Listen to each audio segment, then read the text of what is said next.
En México, 20.155 mujeres están desaparecidas, dice la Comisión Nacional de Búsqueda. Están desaparecidas o no localizadas. La mayoría son jóvenes de 15 años a 19 años y la estadística data desde el año 1964 a 2022. En Tamaulipas no escapamos a esa problemática, incluso es la entidad que se encuentra en el primer lugar de las 32 entidades federativas con el mayor número de reportes al alcanzar una cifra de 2.453 al mes de abril de este año. Las agresiones en contra de mujeres son consideradas como causa para huir, tratar de desaparecer, de no quedarse en casa, aunque las condiciones son multifactoriales. Hay casos en donde se considera que las mujeres, en particular niñas y adolescentes, se van de su hogar por voluntad propia, pero las autoridades advierten, eso no debe ocurrir. Un reporte de la Fiscalía General de Justicia de Tamaulipas señala que en el periodo enero-abril de 2022 tiene 61 reportes de mujeres desaparecidas, de las cuales han localizado a 42. A su vez, durante el mismo periodo, se localizaron a 7 femeninas de hechos de años anteriores, teniendo un total de 49 mujeres localizadas en lo que va del presente año. Esas cifras escalofriantes son las que obligan a las mujeres a salir y manifestarse, como ocurrió el pasado domingo 24 de abril en esta capital, por la cantidad de alertas emitidas en un solo mes y por los ecos de los casos de mujeres desaparecidas en el vecino estado de Nuevo León. Pero insistimos, las cifras alertan. Del reporte de la Fiscalía destaca que, de las mujeres localizadas, 47 fueron encontradas con vida, 2 fueron encontradas sin vida y 19 siguen sin ser localizadas. De las 47 localizadas con vida, 34 son menores de 12 a 17 años de edad y 13 son mayores de edad. De las 2 localizadas sin vida, una era menor de edad y una mayor de edad, mientras que de las 19 que siguen sin localizar, 5 son menores y 14 son mayores de edad. Dentro de los motivos de ausencia reportados, la Fiscalía señala que en 41 de los casos, lo que representa el 84% del total, se fueron por propia voluntad. En 3 casos, se fueron por hechos violentos relacionados a algún grupo armado, 1 por violación, 1 por privación por parte de amigos, 1 por abuso sexual, 1 por violencia familiar y en un caso se desconoce el motivo. La psicosis causada por cada alerta Amber que es emitida ante la desaparición de menores y de alerta salva para mayores de edad trae como consecuencia que las mujeres, se replieguen, es decir, recortan sus horarios de salida por la noche, dejan de pedir servicios de algunas plataformas de transporte, pero de manera particular ha provocado que grupos feministas o colectivas de mujeres salgan a las calles a exigir un alto al hostigamiento. Y sí, hostigamiento, rechazo, abandono o cualquier situación de violencia que pueda enfrentar una mujer en casa. Porque si sale de ella es porque está enfrentando algo que no le agrada. En Tamaulipas las mujeres están alzando la voz. Lo que ocurrió con la menor Perla Magali de 13 años, desaparecida en Ciudad Victoria en abril pasado y cuyo cuerpo fue encontrado sin vida días después en el municipio de Llera, no debe volver a ocurrir. Salir a la calle, alzar la voz, manifestarse, plantarse, marchar y exigir ser escuchadas es solo una muestra del anhelo de las mujeres por sentirse seguras, por no sentir la necesidad de salir del hogar por miedo. Para Grupo Editorial Expreso La Razón les informa Nora Alicia Hernández con la edición de Jorge Castillo. ¿Qué tal, amigos de Expreso? ¿Cómo están? Un gusto que estén con nosotros nuevamente en su programa Mujeres a Bordo, hoy con 2 invitadas muy especiales. Hubiéramos querido que fueran 3, pero no se ha podido.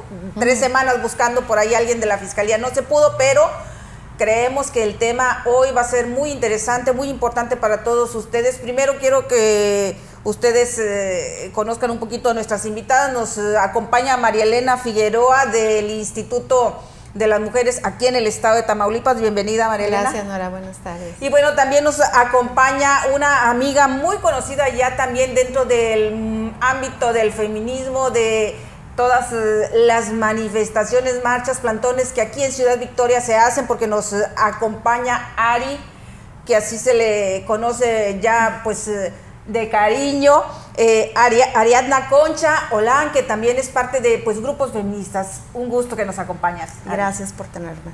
Y bueno, en Mujeres a Bordo hoy queremos platicarles sobre un tema que está causando interés entre las mujeres, los hombres, las familias, no solamente de Tamaulipas, sino a nivel nacional, y tiene que ver con el asunto de las desaparecidas. Obviamente María Elena, pues como parte de la dirección del Instituto de la Mujer, no tiene a su alcance las cifras. Sin embargo, bueno, pues vamos a tratar un poquito, María Elena, de estar abordando este tema, de cómo pues se tiene que transitar en un mundo de temor, de desesperación, de madres, de padres de familia que de repente dicen: ay, mi hija se fue, está desaparecida. ¿Qué hacer? ¿Qué camino seguir? Tenemos entendido que platicaste hoy con la fiscal de este tema de la Fiscalía. Y bueno, quisiera primero que nos comentaras, María Elena, ¿cómo se está dando esta situación aquí en el estado de Tamaulipas como instituto? ¿Qué informes tienes? Porque ha estado alterándose socialmente Tamaulipas por esto de las mujeres desaparecidas. Sí, pues muchas gracias por el espacio. En primer lugar, sí es importante dejar establecido que la atribución legal del Instituto de las Mujeres en el Estado es la prevención y la atención de las violencias de género que viven las mujeres en el Estado. Eso por un lado, y por otro lado el trabajo de empoderamiento, trabajo de transversalizar la perspectiva de género para la reducción de las brechas de desigualdad que impactan la vida de las mujeres y que tienen una incidencia directa sobre las violencias. Entonces, dado esa función y esa atribución legal que tiene el instituto, pues no tiene realmente su acción dentro del espacio de las mujeres desaparecidas. Más sin embargo, estamos ya precisamente ese fue el objetivo de reunirme hoy con la fiscal, para aquellas mujeres desaparecidas que son localizadas, que entre paréntesis son la mayoría de las mujeres desaparecidas las que se localizan, sí darles una continuidad de atención a estas mujeres que por diferentes razones, muchas veces violencias, porque muchas veces es también incluso por voluntad propia que salen del hogar, que salen ya sea del hogar paterno, o que son mujeres mayores que están viviendo violencia y que salen del seno familiar y se reportan como desaparecidas. Entonces, hacer esta vinculación, que cuando hay una mujer que se localice, se va a hacer la gestión de canalizarla a las casas Violeta, para que podamos a través de las casas Violeta intervenir ahí y apoyarlas con la atención. Muy bien. Va a resultar interesante que podamos conocer un poco de las cifras, y es que en la plática que tuvo con Elizabeth Almanza Ábalos, quien es precisamente la fiscal especializada en la investigación de los delitos de desaparición forzada de personas, a quien por cierto pues anduvimos buscando 3 semanas y 2 veces nos canceló. Entonces pues ahí va a ser un poquito complicado tener las cifras. Ojalá y que la Procuraduría o la Fiscalía, pudiera abrirse a estas situaciones para tener más claro el panorama, que por supuesto ahorita con ustedes vamos a estar tratando de analizar un poquito. Yo quisiera que nos comentaras, Ari, tú desde tu ámbito como feminista, como parte de colectivos, ¿cómo han visto esta situación? Tuvimos una manifestación, un plantón, una marcha hace días aquí en Ciudad Victoria. Quisiera saber si ustedes como colectivos han tenido mayor número de denuncias, de quejas de mujeres desaparecidas. ¿Cómo han visto ustedes esta situación? Pues nuestro trabajo como colectivas también no va enfocado directamente a el tema de las desapariciones, pero sí hacia el tema de la violencia en general, y estamos muy conscientes de que detrás del tema de las desapariciones hay una gran, o sea, hay todo un ámbito de violencia, ¿no?, que se da en cuestión de, como ya lo comentó María Elena, o sea, las razones por las cuales las mujeres son no localizadas, porque sí es importante poder definir, ¿no? O sea, aquellas personas, hay una diferencia entre aquellas que están desaparecidas y aquellas que son no localizadas, que son precisamente aquellas que salen de su hogar o de su ámbito normal y deciden huir, ¿no?, de la situación que están viviendo, pero también está el caso de las mujeres desaparecidas. Yo no puedo hablar en nombre de todas las colectivas o de todas las feministas aquí. Sí puedo hablar como a nombre propio, que yo soy feminista, del análisis que tenemos en las conversaciones que tenemos cuando tocamos estos temas, así como también como una víctima indirecta de desaparición, porque yo tengo 2 amigas desaparecidas. Sí. Entonces, están sucediendo muchas cosas, muchas cuestiones, no nada más el tema de tener a mujeres que están desapareciendo y que haya un sentimiento general, ¿no?, de inacción o inefectividad de las autoridades, sino también el temor que se está generando, la psicosis social que se está generando, que como tamaulipecas ya lo hemos vivido anteriormente porque vivimos en un estado que ha estado bajo asedio, ¿no?, de violencia, del narco, viene de muchos lados, ¿no? Entonces sí podemos ver cómo con este caso también se está generando esta psicosis como una forma de control. Sí.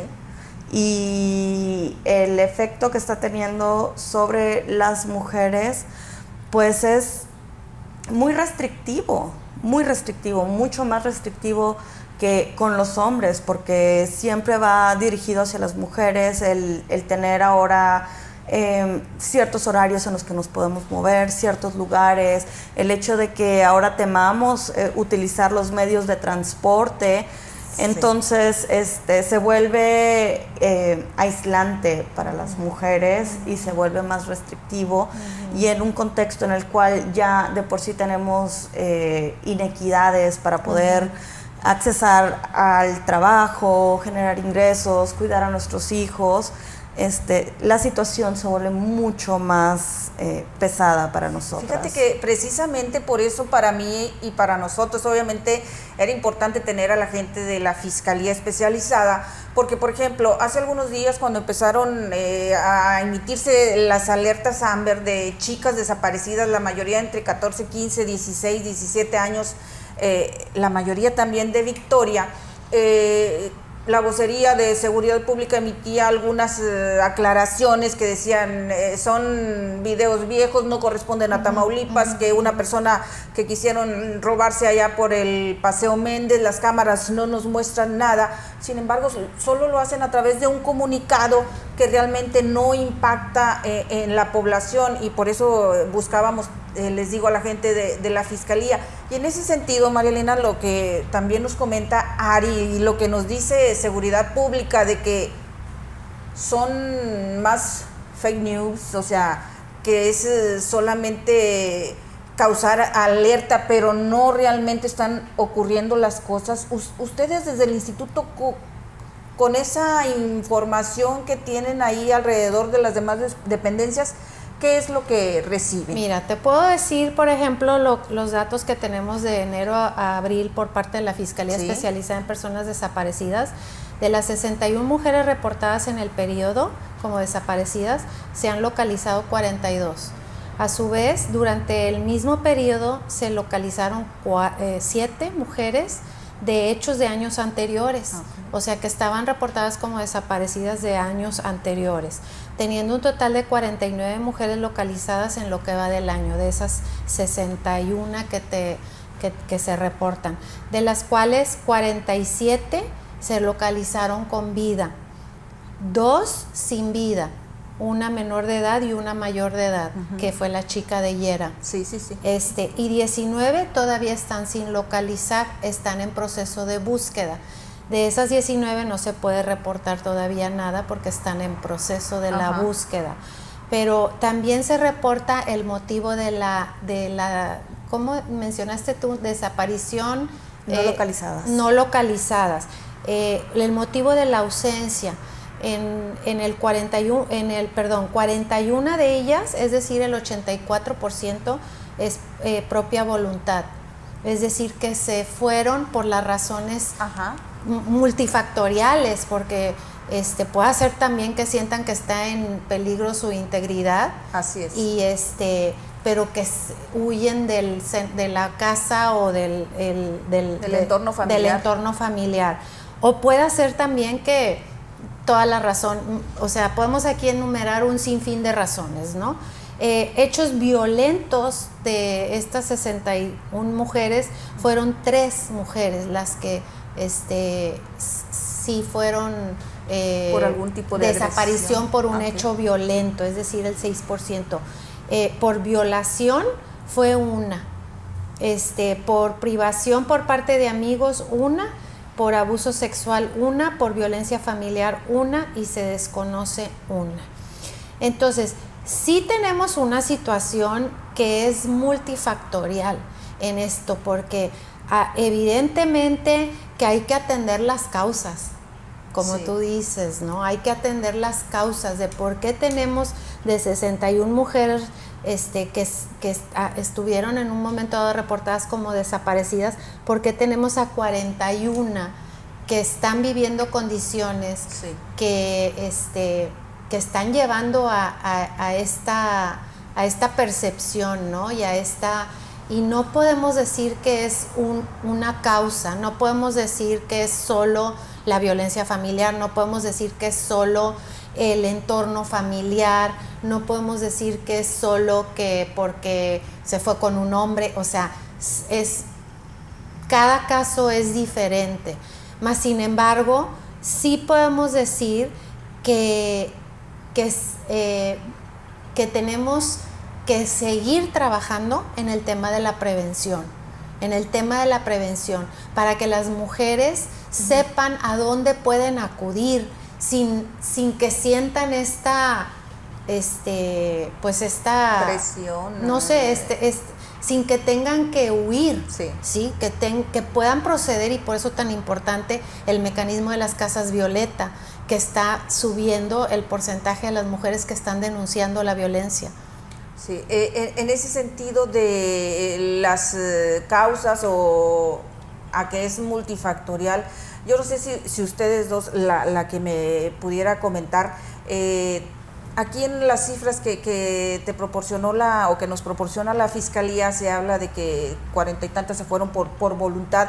Hay quienes dicen que se van con el novio y así las tienen catalogadas, se fueron con el novio. Pero por eso hice la aclaración, no podemos asignarle la responsabilidad total a esas 41 mujeres, porque muchas de ellas pueden ser víctimas, si no es que la mayoría, de algún tipo de violencia, ¿sí? Entonces no se trata de minimizar, de lo que se trata es de atender a estas 41 mujeres y ese es el compromiso que estamos haciendo la Fiscalía y el Instituto de las Mujeres, dado que la función de nosotras en todo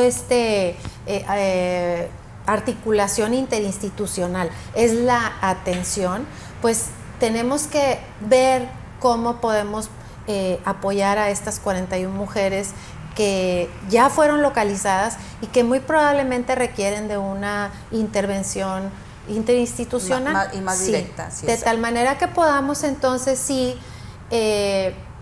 porque es importante ver estas estadísticas por lo que tú dices, de que sí se le está haciendo esta psicosis lleva a un incremento en la restricción de la libertad de las mujeres. Sí lo han sentido así, Ari. Sí, por ejemplo, hace sí días sucede. hace Sí días sucede. ¿Tú tienes acudí. hijas adolescentes? No la dejo jóvenes. salir, sí, Ah, 19 ahí está, años. ahí Me está. dice, mamá, ahorita me voy a ir. No, mijita, espérate. Sí, porque ya tú estás con la ansiedad de todo lo que se está transmitiendo en redes.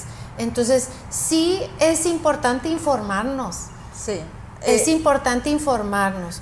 No minimizar estos tres casos de estas 3 mujeres, ni minimizar las 41, pero vamos viendo también la realidad, ¿sí? El origen. El origen. Así. Te comentaba esto de la percepción que también mencionabas, Ari, porque hace días estuve yo también cubriendo información con los operadores de los Didis y de los Uber y decían, las mujeres tienen miedo, nos ha bajado más de un 30% la demanda de servicio por parte de las mujeres.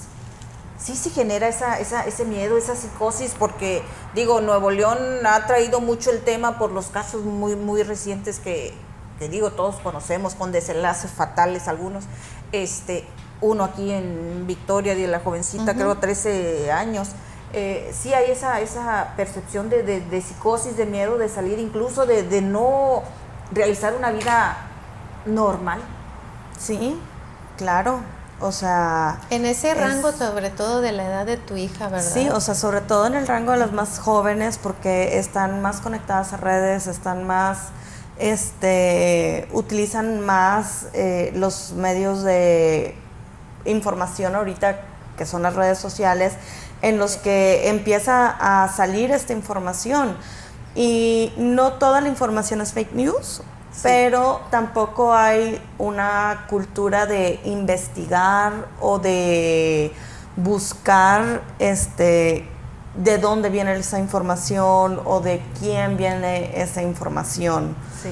¿No? ¿Cómo es que nos está llegando? Anteriormente, antes de que hubiera Didi, antes de que hubiera Uber, eran los taxistas. Sí. ¿No? O sea, era un estigma que estaba sobre los taxis. Y ahora ese mismo estigma se está repitiendo sobre los Didis y los Ubers, y es cualquier medio de transporte.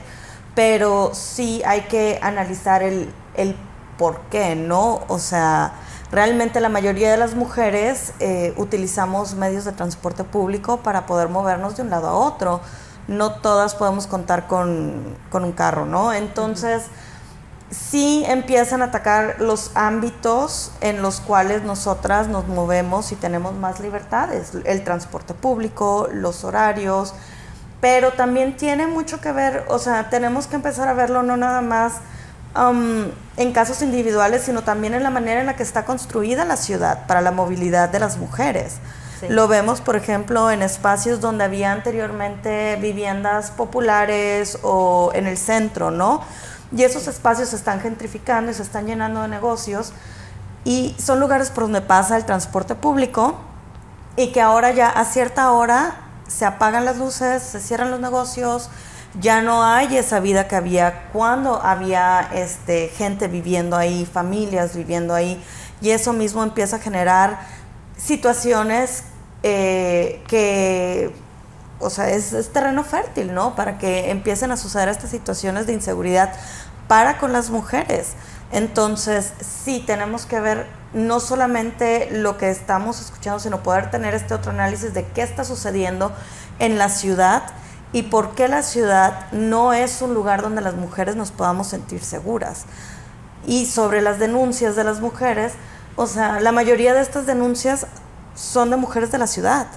Pero ¿qué está pasando en lugares donde no hay una fiscalía o donde para poder poner la denuncia tienen que viajar? Por ejemplo, en Yera. Yera está a 40 minutos de Ciudad Victoria. No hay realmente una representación de la fiscalía que esté abierta 24 horas.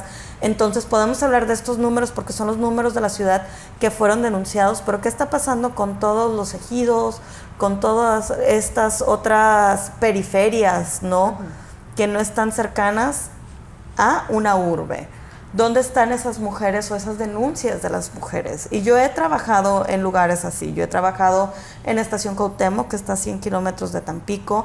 He trabajado en Yera, y las historias que escuchamos de mujeres desaparecidas son bastante diferentes a las historias que escuchamos de las mujeres desaparecidas aquí en Ciudad Victoria, pero también no podemos solamente quedarnos con los números y estadísticas que tenemos, porque sabemos que hay un gran número de mujeres que no van y no hacen todo este tema burocrático por la revictimización, por el trato, que no es de todos los funcionarios, pero sí es una generalidad, ¿no? O porque no hay un protocolo. Simplemente me ignoró hoy la fiscal. Estoy enojada, ¿eh? Sí. O porque no sabemos el protocolo exactamente de qué es lo que tenemos que hacer, ¿no? O sea, yo participo también en colectivas que no están solamente aquí en Victoria, y parte de la estrategia es empezar a generar esta información, infografías de qué es lo que tienes que hacer cuando desaparece una mujer, cuando desaparece una persona, ¿no? Okay. Y eso es bastante importante, porque cuando no sabemos es entonces cuando vamos a un lado y nos mandan a otro lado y nos mandan a otro lado, y entonces están dando muchas vueltas, y es también lo que las familias, por lo menos en los casos en los que a mí me ha tocado, genera mucha frustración, ¿no? Para poder poner una denuncia. Entonces, esto que está sucediendo... Pero no tienes que poner una denuncia para poder reportar una desaparición.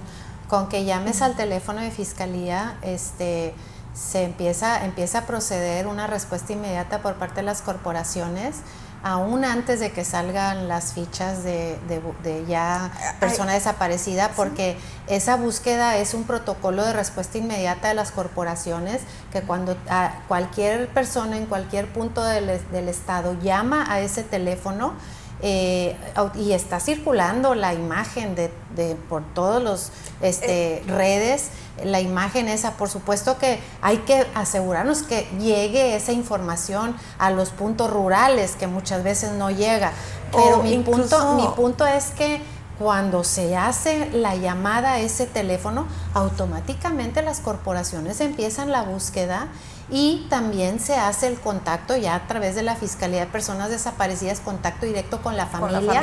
Empieza la policía investigadora, y hasta que se obtiene el consentimiento de la familia para circular la alerta ALBA ya con la imagen y los datos específicos, antes no se puede circular la imagen, la alerta ALBA. Entonces, yo siento que lo que tal vez falta es difusión. Era lo que iba yo ahorita. Sí, o sea, si la autoridad no se presta a que se conozca más de cómo actuamos, de cómo está ese protocolo, difícilmente una familia, como tú lo mencionas, Ari, de que está en un ejido, pues va a tener el acceso, o sea, porque ni siquiera va a conocer un teléfono. Y es que también, o sea, no solamente tenemos que pensar en las periferias como los ejidos, o sea, la ciudad está construida de tal manera que hay ciertas colonias a las cuales, o sea, si quieres salir de la colonia para llegar a la ciudad, o sea, es un trayecto bastante largo. Y aparte de eso, o sea, cuando no tenemos nosotros bien claros cuáles son los pasos a seguir, pues estando en una situación como esa, creo que lo último que te viene a la cabeza es la imagen que vi en el WhatsApp o la imagen que vi en el Facebook, ¿no? O sea, porque hay que pensar también el estado mental y emocional en el que podrían estar los familiares, ¿no? Y que la información, y es por eso que nosotras, por lo menos desde las colectivas, estamos empezando a generar pues estas infografías para llegar también a las mujeres a las que más les está interesando el tema, que son a las mujeres jóvenes. O sea, yo tengo 37 años, pero la mayoría de mis compañeras feministas están mucho más jóvenes que yo, están mucho más activas en redes que yo, y es a través de ellas que hemos podido generar campañas en TikTok, en Instagram, en Facebook, que son campañas que, como no salen desde la institución, son campañas que pueden llegar mucho más lejos y que son más personalizadas. A veces sucede que cuando hablamos acerca de números, de estadísticas, de porcentajes, o sea, esos números, estadísticas y porcentajes les sirven a las instituciones, les sirven a las asociaciones civiles grandes que trabajan estos temas, o sea, son funcionales para las personas que pueden, que saben y que necesitan esos números para accionar. Nosotras que no somos instituciones, que no pertenecemos a instituciones, los números y las estadísticas realmente no significan mucho para nosotros, porque la información que nosotros recibimos y que nosotros replicamos es el nombre de cada una de las víctimas. Sí, ahí les comentaba antes de que iniciáramos el programa, que como en las redes sociales, los grupos que hay, o sea, te llegan primero las alertas Amber, al menos de mi parte, ¿son Amber? Alba. No me vaya a equivocar. Son Alba. Amber son niños, son niños. Okay. Y Alba son mujeres. Mujeres, ok. Entonces te llegan las alertas por los grupos de feministas, de colectivas que hay aquí en la ciudad o en el estado, y de la Procuraduría, oye, pásame esta, ya la puedes circular. Ah, sí, espérame. O sea, sí es una realidad que, bueno, al menos en mi parte me llegan más directamente por los grupos de feministas. Y en ese sentido, María Elena, yo quisiera que nos comentara cómo van a estarse vinculando precisamente, hablábamos de las Casas Violeta, para estar atendiendo precisamente este tipo de situaciones. ¿A qué acuerdos se llegan con las autoridades de la Fiscalía para poder atender este tipo de casos? Y pues si ya les han... Tenemos ya un protocolo, un modelo de atención ya en donde estamos trabajando de manera interinstitucional con Fiscalía y con Seguridad Pública, particularmente para el tema de las Casas Violeta, que son espacios de atención a las violencias extremas. Porque el Instituto de las Mujeres tiene 6 centros regionales distribuidos en las 6 regiones del estado para dar una cobertura a todo el estado, pero estos son centros de atención que tienen un horario de oficina con una atención más a las violencias de tipo civil, ¿no? Sí, a tema de divorcios, de pensiones alimenticias. Ya cuando involucra una violencia física, una violencia sexual que le llamamos ya violencia extrema, las canalizamos a las Casas Violeta, como te digo, y en ese contexto hemos estado desde el septiembre del 2020, que arrancaron las 2 primeras en Tampico para dar cobertura a la zona conurbada y en Victoria para dar cobertura a toda la zona centro.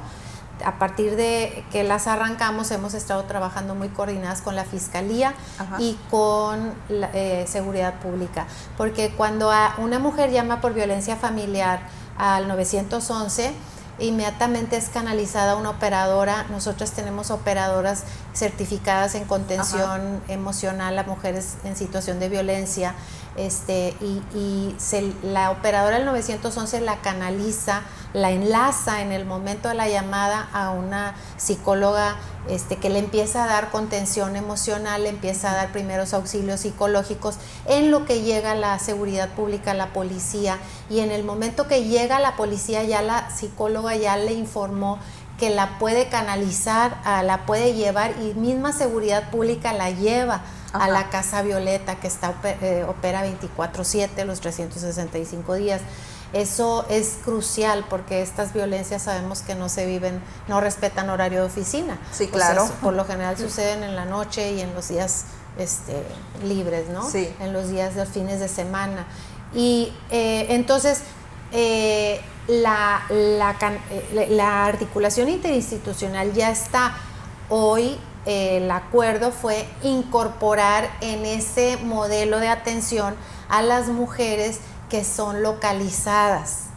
A estas 41 mujeres que son localizadas, vamos a incorporarlas en el protocolo que tenemos para atenderlas, dada que esa es nuestra función, la atención de las violencias que viven las mujeres. Vamos allá a hacer, porque las Casas Violeta empiezan desde hacer el plan de vida que tiene la mujer, ver hacia adelante, una planeación de cómo va a ir saliendo de la situación en la que está, ¿no? Y al mismo tiempo, pues, seguir trabajando el tema de la prevención, porque hablamos mucho de la atención y hablamos mucho de la cuestión de las desapariciones, ¿no? Pero también hay que hablar de por qué está sucediendo esto. ¿Qué nos pasa? ¿Nos faltan valores? ¿Por qué vivimos en una sociedad y en una cultura en donde tenemos que atender violencias contra las mujeres?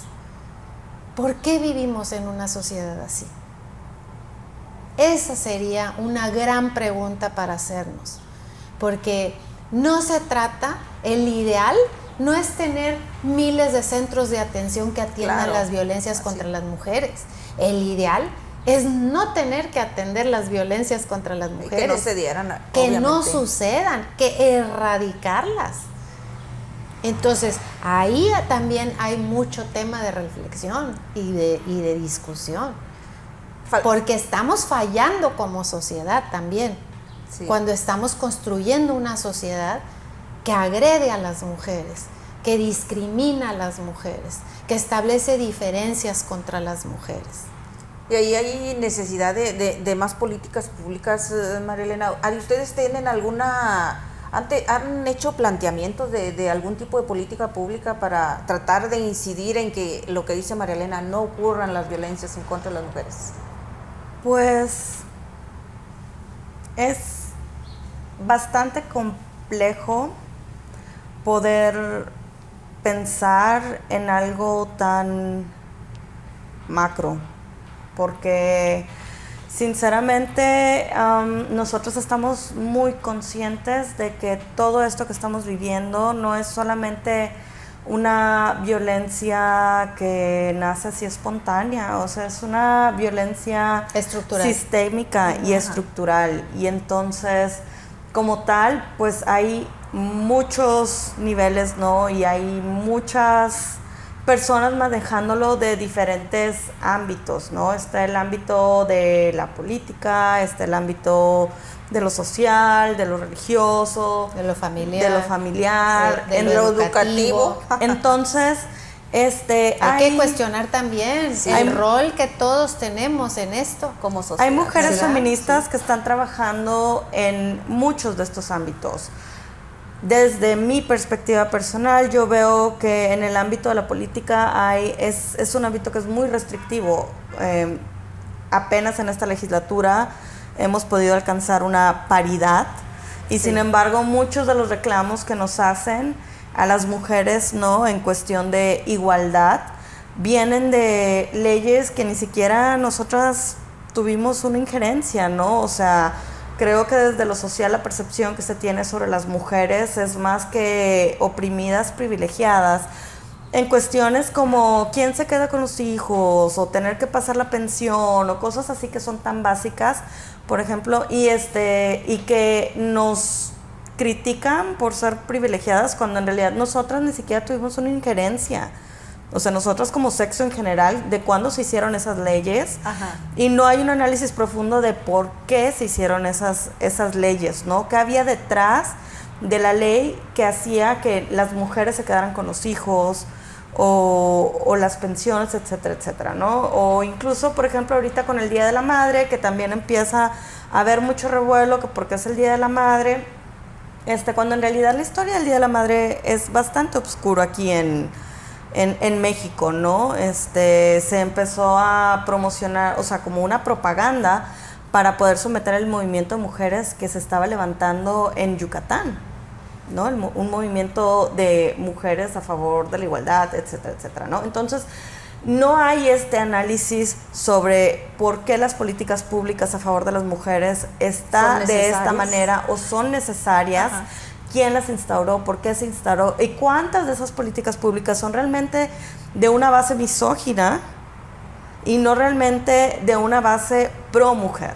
Yo te puedo decir, por ejemplo, dos políticas públicas que eran cruciales en el avance de las mujeres. Cruciales. Y que tomaron décadas en lograrse. Y que en un plumazo se desaparecieron. Las estancias infantiles y las escuelas de tiempo completo.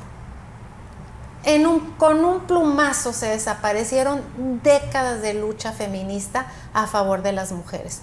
Porque ¿qué se logra con las estancias infantiles? ¿Qué se logra con las escuelas de tiempo completo? Que las mujeres tengan acceso al empleo y a la autonomía económica. Y de la autonomía económica tengan acceso a la igualdad. Y ahí podríamos inclusive también generar otro análisis de por qué necesitamos escuelas de tiempo completo. Así es, sí. ¿Por qué las condiciones laborales de las mujeres nos llevan a tener que dejar a nuestros hijos desde los 45 días en una estancia infantil? ¿Y por qué tengo que dejar a mis hijos desde las 8 de la mañana hasta las 4 de la tarde en la escuela? ¿Y por qué mi hijo no puede estar conmigo en casa? ¿Por qué el trabajo o el empleo al que yo pueda accesar también de esa manera no me permite ejercer una maternidad y que nos vamos permita más profundo, Ari. Ajá. ¿Por qué tiene que ser únicamente, exclusivamente responsabilidad tuya como madre la crianza de tu hijo menor? ¿Por qué no puedes compartirla?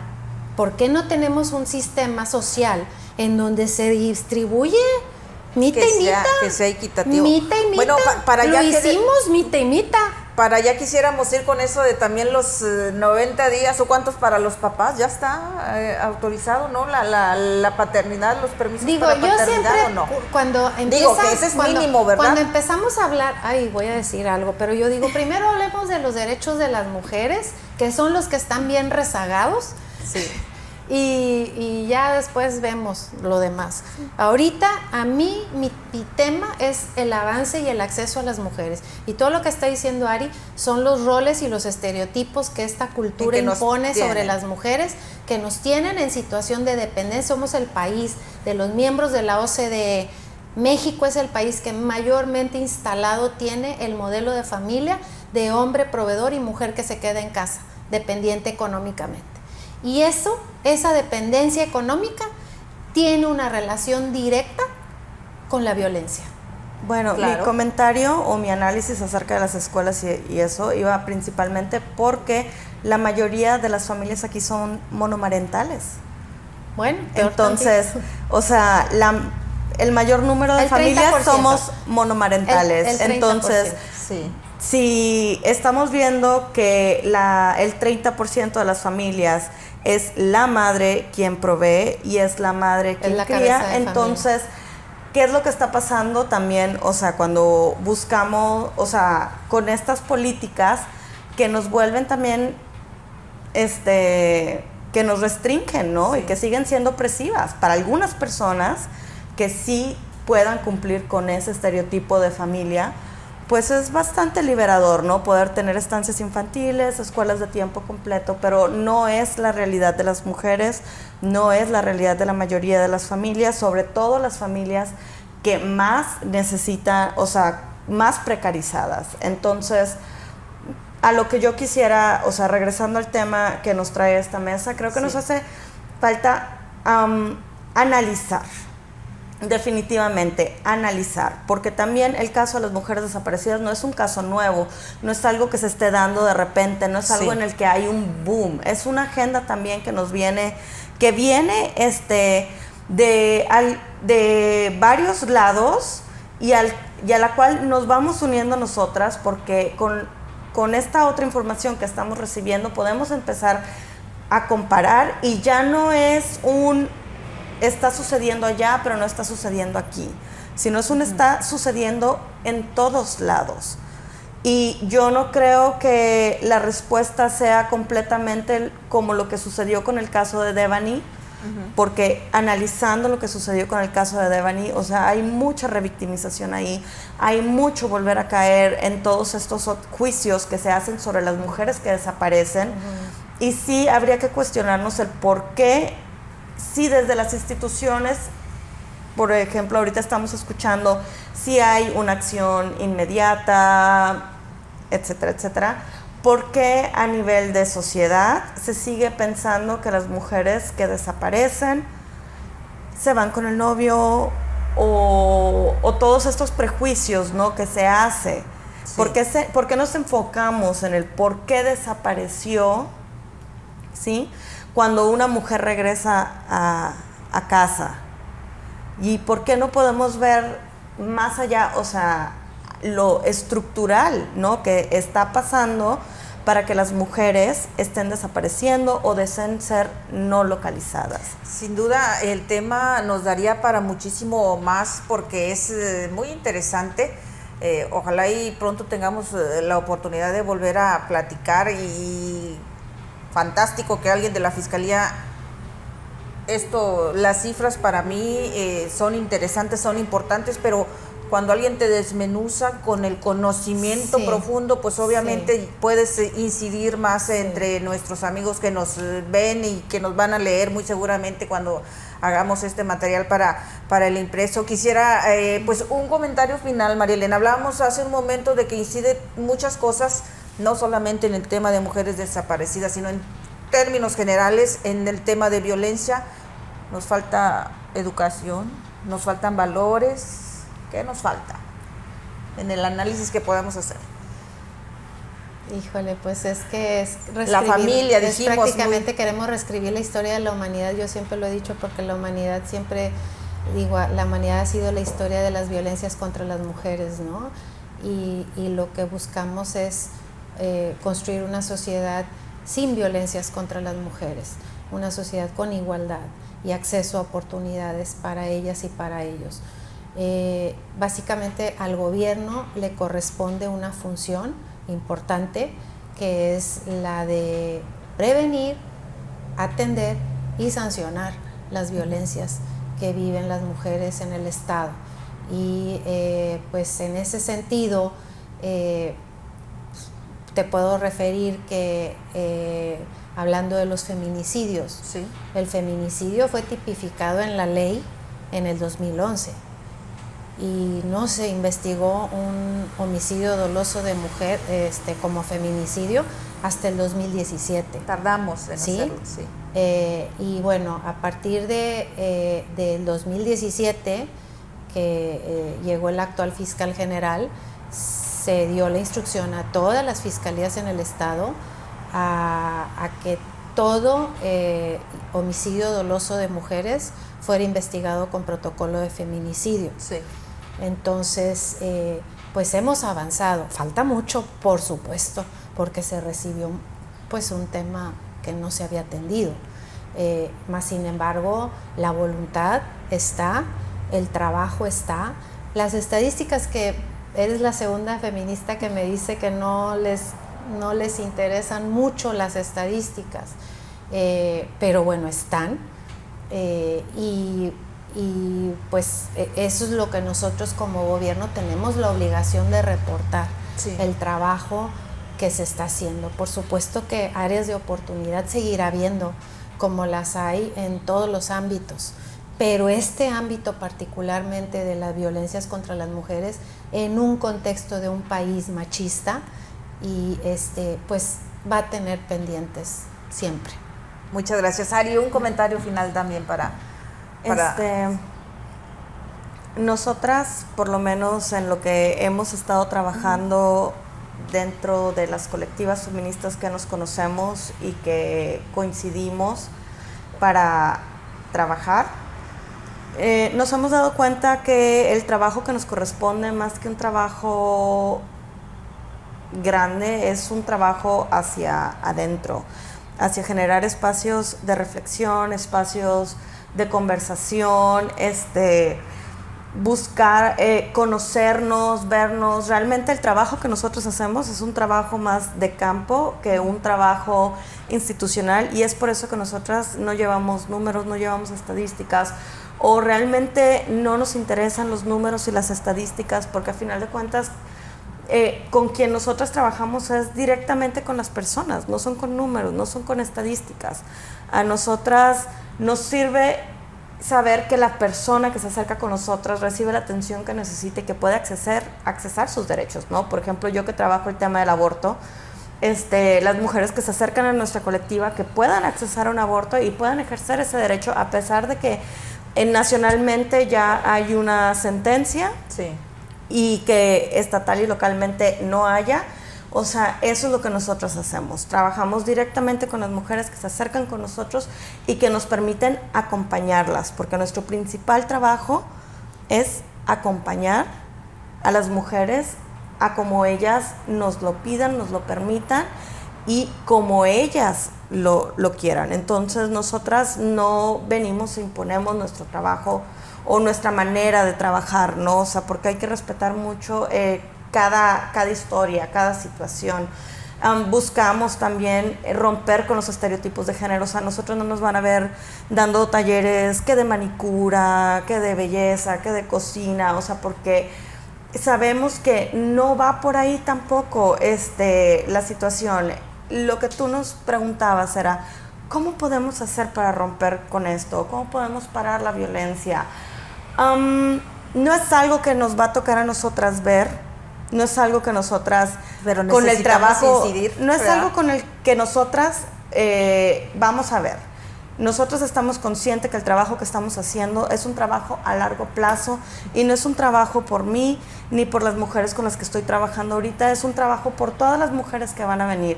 Es un trabajo que nos va a tomar 50 años, 60 años, 70 años, porque las condiciones no están para que haya un giro de repente y digamos, oh, ya, nos van a dejar de matar, nos van a dejar de desaparecer. Yo tengo 20 años trabajándolo y te puedo decir que he visto avance, no el que me gustaría,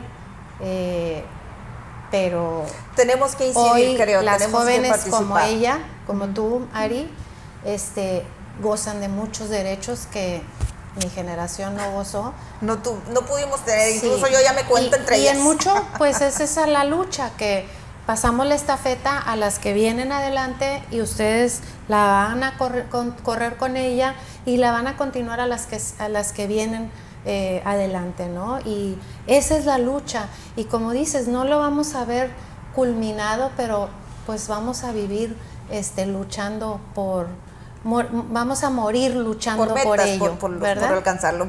Les agradezco mucho, María Elena, Ari, un gusto que estuvieran hoy en Mujeres Gracias. a Bordo. Y bueno, pues a nuestros amigos de Expreso La Razón, a Jorge Castillo, que está siempre con nosotros allá en las cámaras, muchas gracias. Y desde luego a la Dirección General de Expreso La Razón por la oportunidad de que estén con nosotros. Muchas gracias del espacio, muchas gracias. Muchas gracias. Hasta luego. Gracias por recibirnos.